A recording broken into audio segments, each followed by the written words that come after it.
चुनाव सर पे आ गया है। चुनाव लड़ने वाली पार्टियां, प्रत्याशी दौड़े दौड़े घूम रहे हैं किसानों को पुनः से धोखा देने के लिए। बजट भी जो आया वो किसान के पक्ष में नहीं आया, उसमें भी किसान हितकर कुछ नहीं नजर आया। इसके साथ साथ में सरकार ने किसान को धोखा देकर धरना प्रदर्शन समाप्त कराया।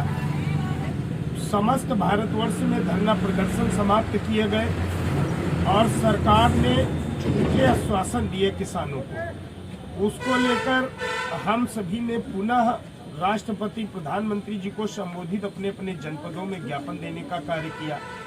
सरकार कहीं पर कुछ कर नहीं रही, किसान गौवंशों से परेशान है। किसानों की इस दीन दशा को देखा नहीं जा रहा है। इसी के उपलक्ष्य में, इसी से क्षुब्ध होकर आज मुझे सर मुड़वाने पर विवश होना पड़ा और हमारे भारतीय किसान मजदूर यूनियन दशहरी संगठन के सभी पदाधिकारी सर मुड़वाने का कार्य करेंगे बारी बारी से, क्योंकि हम वास्तविकता में किसान हित की बात करने के लिए जमीन पर उतरे हैं।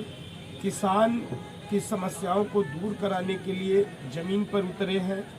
हम चाहते हैं किसान खुशहाल हो और सरकारें जमीन में किसानों को गाड़ देने का कार्य बराबर करती चली आ रही हैं। इससे हम सभी बहुत परेशान हैं और सर मुड़वाने के साथ साथ में हम सभी किसान हित के प्रयास लगातार करते रहेंगे।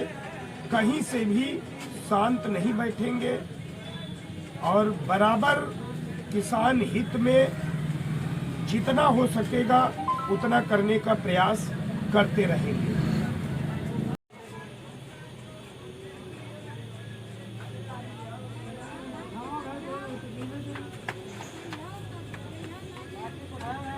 किसान परेशान है, किसानों को किसी प्रकार का लाभ नहीं मिल पा रहा है। चुनाव आ गया है, आचार संहिता का दौर चल रहा है।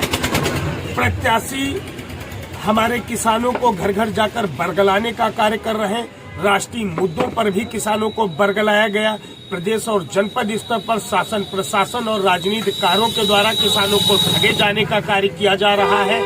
इन्हीं सब समस्याओं और किसान के दुखों को लेकर क्षुब्ध होकर आज सर मुड़वाने का कार्य किया गया है और हमारे भारतीय किसान मजदूर यूनियन दशहरी संगठन के कई जनपद हरदोई के पदाधिकारी भी इस कार्य को समय समय पर अंजाम देते रहेंगे। जब तक किसान खुशहाल नहीं हो जाता, हम सब सदैव जमीन पर प्रयासरत रहेंगे।